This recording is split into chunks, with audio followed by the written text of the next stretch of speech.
سلام دوستان، به چنل خودتون خوش اومدین. با قسمت 16 از مجموعه آموزشی شیپنما در خدمتتون هستم. توی این قسمت قراره 3 اشتباه رایج تریدرها رو با هم بررسی بکنیم. اگه اپیزودهای قبل رو ندیدید، من لینک پلیلیست دوره آموزشی مبانی تحلیل تکنیکال رو این بالا میذارم، حتما برید نگاه بکنید و نظراتتون رو کامنت کنید. حتما دونه دونه نظرها رو جواب میدم. پست رو لایک کنید، چنل رو سابسکرایب کنید و زنگوله بغلش رو فعال کنید که پستای جدیدم بهتون نمایش داده بشن. بریم سراغ آموزش. یه سری اشتباهات هستن که اکثر تریدرها از همون اول شروع میکنن به انجام دادنشون و تریدرهای موفق کسایی هستن که از این اشتباهات جلوگیری بکنن، حتی اگر توی شروع کارشون باشن. مهمترین اشتباه اکثر تریدرها طمع و ترس هست. طمع و ترس چطوری عمل میکنه؟ یه زمانی قیمت داره بالا میره و شما پیش خودتون میگید که خب این قیمت احتمال داره بالاتر هم بره، ولی طبق استراتژی مکتوبی که شما توی دفترتون دارید احتمالاً قرار بوده از اینجا قیمت بریزه، اما بر اساس طمعی که دارید اینجا اون سهم خریداری شده رو نمیفروشید و این قیمت میریزه و شما تمام سودتون رو تو این بخش از دست میدین. و ترس به چه صورت هست؟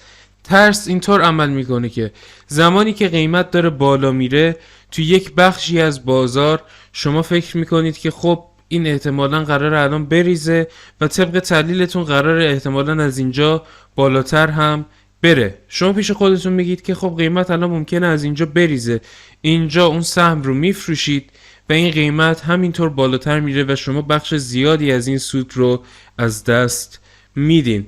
پس یکی از مهمترین اشتباهاتی که اکثر تریدرها دارن طمع و ترس هست، یا اگه بخوایم بهتر بگیم مهمترین اشتباه اکثر تریدرها پایبند نبودن به استراتژی معاملاتی خودشون هست. اشتباه دوم تریدرها نداشتن پلن معاملاتیه. پلن معاملاتی چیه؟ اینطور براتون توضیح بدم که براتون بهتر جا بیفته. فرض کنید ما یک صفحه دفتر داریم و تو این صفحه ما باید یک سری چیزهایی رو برای خودمون قرار بدیم که موظف به رعایت کردنشون. پلن معاملاتی چی میگه؟ شما اول باید این رو مشخص بکنید که یک، قراره در چه ساعتی از روز معاملات انجام بشه. مثلا من خودم ترجیح میدم که روزهای تعطیل معامله نکنم، نه تعطیل به وقت ایران، روزهای شنبه و یک شنبه دوست ندارم معامله بکنم. دوست ندارم توی تایمی که اخبار میخواد بیاد منتشر بشه تو اون تایم معامله بکنم، حتی در بازار کریپتو، چون بازار کریپتو هم شدیداً تأثیر میپذیره از اخبار بازارهای دیگه. دو، پیش خودمون میگیم خب حالا که ما الان مشخص شد در چه ساعتی میخوایم معامله کنیم و حالا الان باید مشخص کنیم که میخوایم در چه بازاری معامله کنیم. من میخوام در بازار کریپتو در بیت کوین و اتریوم معامله کنم. یکی میخواد بیاد توی بازار فارکس و در 2 تا جفت ارز یورو یو اس دی مثلا معامله بکنه و یک جفت ارز دیگه یا هر چیز دیگه. باید بازارتون مشخص باشه. چرا؟ چون روی هر بازاری تحلیل بیشتری انجام بدید تسلطتون بر اون بازار بیشتر میشه، چون انواع روندها و انواع نوسانها رو شما میبینید توی اون بازار و توی اون بازارها قشنگ یاد میگیرید که چطور باید معامله بکنید و چطور به اهداف مد نظرتون برسید. 3، شما باید توی این بخش مشخص بکنید که چطور میخواید تحلیل انجام بدید، از چه ابزاری میخواید استفاده بکنید، نقطه ورودتون رو میخواید چطور پیدا بکنید. این چیزایی که دارم میگم مجموع 3، 4، 5 و همینطور به پایینه. شما باید مشخص بکنید که میخواید تحلیلتون رو در چه تایم فریمی انجام بدید. میخواید تحلیلگر کوتاه مدت باشید، میان مدت باشید یا بلند مدت؟ چطور میخواید تحلیلتون رو انجام بدید؟ تایم فریم مد نظرتون کدوم هست؟ تو کدوم تایم فریم میخواید روند رو تشخیص بدید؟ تو کدوم تایم فریم میخواید تحلیلتون رو انجام بدید و تو کدوم تایم فریم میخواید نقطه ورودتون رو پیدا بکنید؟ تمام اینها رو باید اینجا بیارید. چه زمانی وقت خروج از معامله است؟ کجا باید ریسک فری کنید معاملتون رو؟ چطور باید توی معاملاتتون به ذهنتون تسلط داشته باشید، چطور استرستون رو مدیریت بکنید و تمام ابزارهایی که میخواید برای تحلیل استفاده بکنید، تمام ابزارهایی که بهتون سیگنال میدن، تمام ابزارهایی که میخوان بهتون نقطه ورود تعیین بکنن براتون، بهتون بگن که خب اینجا وقتشه که وارد بشید و هر ابزاری که قراره استفاده بکنید، تاییدیه هایی که قراره بگیرید برای یک سیگنال، تمامشون رو باید تو این صفحه بنویسید. مهمترین بخش کل ترید نوشتن استراتژی معاملات، پلن معاملات و پایبند بودن به پلن معاملاتیتونه. حتی اگر دارید ضرر میکنید حق ندارید دست بزنید. ممکنه تحلیلتون تا یک جای درست پیش بره، یه جای اشتباه بشه، مثلا احتمالاً تحلیلتون داره درست پیش میره، اینجا نقطه ورودتونه، اینجا حد ضررتونه و اینجا مثلا حد سودتون. تحلیل داره درست پیش میره، میاد این بالا، بعد دوباره میریزه میاد اینجا. شما وقتی به اینجا میرسه هیچ قاعده و قانونی ندارید که ما برای چی باید اینجا اصلا از معامله خارج شیم، هنوز که حد ضرر ما رو تاچ نکرده. شما احتمالاً امکان داره اینجا به خاطر ترسی که دارید از بازار خارج بشید و وقتی خارج شدین یهو میبینید این قیمت رفته بالا و اگر بیرون نمیرفتید حد سودتون رو تاچ میکرد. حتی اگر حد ضررتون رو تاچ کرد، شما حق بیرون رفتن از یک معامله‌ای که بر اساس استراتژی معاملاتی خودتون نوشتید حق ندارید ازش خارج بشید.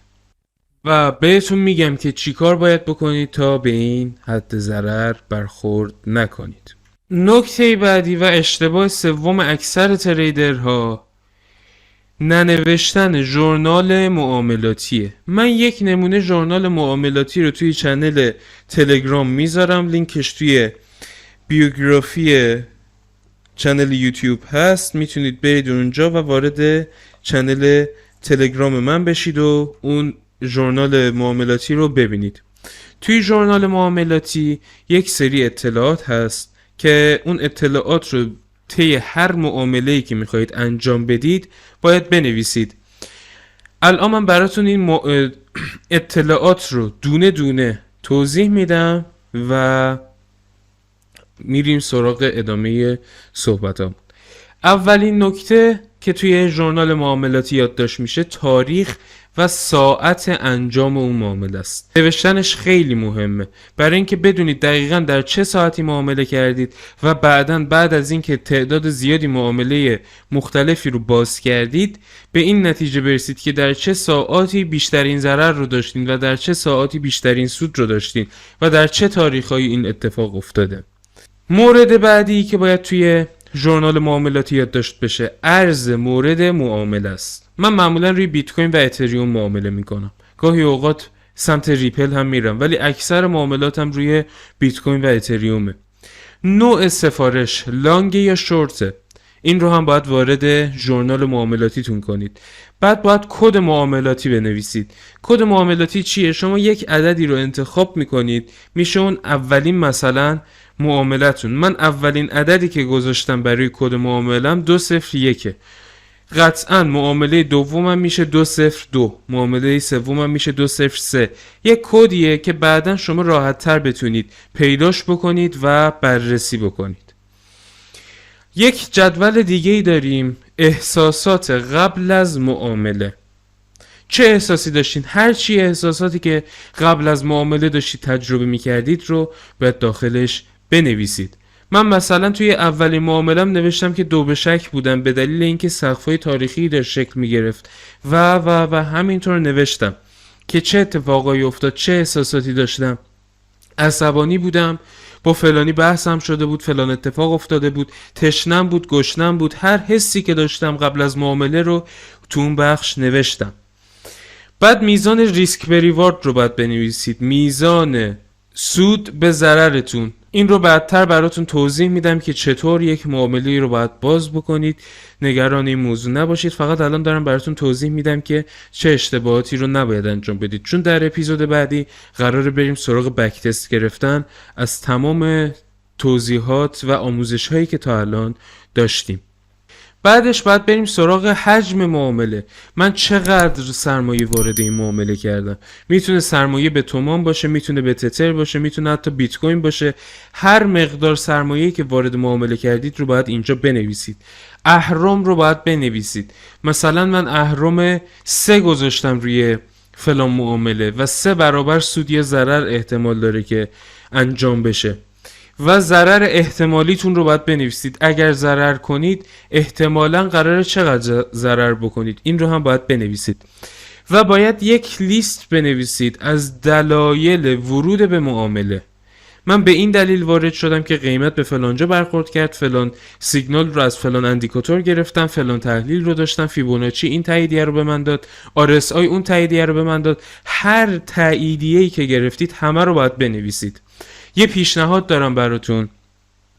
قبل از اینکه شروع کنید به نوشتن، ضبط گوشیتون رو فعال کنید. تمام محتوایی که دارم بهتون میگم رو وارد ضبط گوشیتون کنید و بگید همشون رو، که بعد از اینکه معامله رو انجام دادید شروع کنید به نوشتنشون. چیزای دیگه‌ای که باید توی یک ژورنال معاملاتی نوشته بشه و رعایت بشه، یکیش احساسیه که حین معامله دارید. کمتر شدن استرس، بیشتر شدن استرس، مقدار زیادی که آب نوشیدین، نمیدونم، هر حسی که دارید، هر اتفاقی که میفته رو باید یادداشت بکنید و اقداماتی که در حین انجام معامله انجام میدین. مثلا میید معامله رو بیشتر بررسی میکنید، تایم فریم های مختلف رو چک میکنید، تایم فریم بالاتر از استراتژیتون میرید، پایینتر از استراتژیتون میرید. پیشنهاد من اینه که اصلا به هیچ وجه از مرزی که توی استراتژی خودتون تعیین میکنید پاتون رو اونورتر نذارید. و بعد از اون یک سری اطلاعات دیگه هم داریم برای اتمام معامله است. میزان سود یا ضرر به دلار یا به ریال فرقی نمیکنه. میزان سود یا ضرر به درصد، اینا رو همه رو باید بنویسید. احساستون بعد از معامله، چه احساسی داشتید؟ حالتون خوب بود، حالتون بد بود، افسرده شده بودید، عصبانی شده بودید، چیکار کردین، چیکار نکردین، همه رو باید بنویسید. و چیزی که یاد گرفتید. یک سری اشتباهاتی اونجا دارید، میتونید اشتباهاتتون رو اینجا تحلیل بکنید. حالا یک کاری که من همیشه انجام میدم اینه که بعد از اینکه یک هفته معاملاتی رو پشت سر گذاشتم، دوشنبه، سه‌شنبه، چهارشنبه، پنجشنبه و جمعه، روز شنبه رو استراحت میکنم، روز یک شنبه رو میشینم و دونه دونه معاملاتی که کردم همه رو بررسی میکنم. میگم خب اینجا این اشتباه رو داشتم، اینجا این اشتباه رو داشتم، اینجا این اشتباه رو داشتم و اشتباهات خودم رو لیست میکنم و به دنبال یک راه حل میگردم که این اشتباه رو توی هفته جدید معاملاتی خودم تکرار نکنم یا سعی کنم بهترش کنم. بریم سراغ اسلاید بعد. میخوام راجع به تجربه شخصی خودم بگم. اولین چیزی که به همه میگم اینه که شما به هیچ عنوان قرار نیست از همون اول سود بکنید. هیچ کس از اول سود نکرده.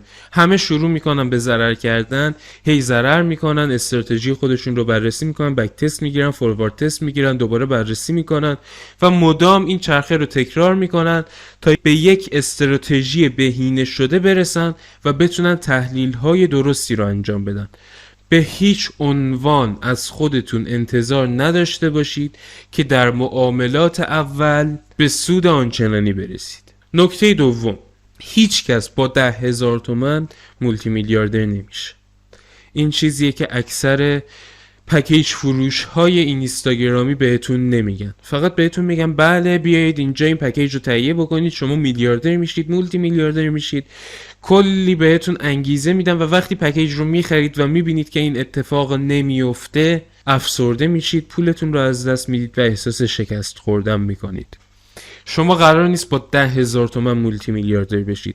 شما به هیچ عنوان حق ندارید بعد از یادگیری ترید از شغل اصلی خودتون بیاید بیرون تا زمانی که معاملاتتون به سوددهی برسه. شما باید یک کاری رو داشته باشید، از اون طریق کسب درآمد بکنید، پولی که به دست میارید رو مدیریت بکنید و با مازاد پولتون، با اون پولی که اضافه میمونه آخر هر ماه، وارد ترید بشید و معامله بکنید. به هیچ عنوان از خودتون انتظار نداشته باشید که با 10,000 تومان مولتی میلیاردر بشید. نکته بعدی، هر معامله‌ای که میکنید تمام عواقبش گردن خودتونه. از هیچ کس عصبانی نباشید، مخصوصا از بازار. چون وقتی توی بازار معامله میکنید، اگر ضرر بکنید حس میکنید که باید از بازار انتقام بگیرید. این حسی بود که من خودم داشتم و وقتی که ضرر میکردم پول بیشتری رو واردش میکردم و همین باعث میشه که شما پول بیشتری رو از دست بدید و همینطور به لیکوید شدن و از دست دادن تمام مال خودتون نزدیکتر بشید. نکته بعدی، به هیچ عنوان نوشتن ژورنال معاملاتی رو فراموش نکنید. نوشتن اصولی ژورنال معاملاتی رو یواش یواش یاد میگیرید. قرار نیست از همون اول به تمیزترین شکل ممکن ژورنال معاملاتی بنویسید. شما باید ژورنال بنویسید و حتما آخر هر هفته معاملاتی بشینید تمام معاملاتی که کردین رو بررسی بکنید و اشتباهات خودتون رو بنویسید تا استراتژیتون همینطور بهینه و بهینه تر بشه.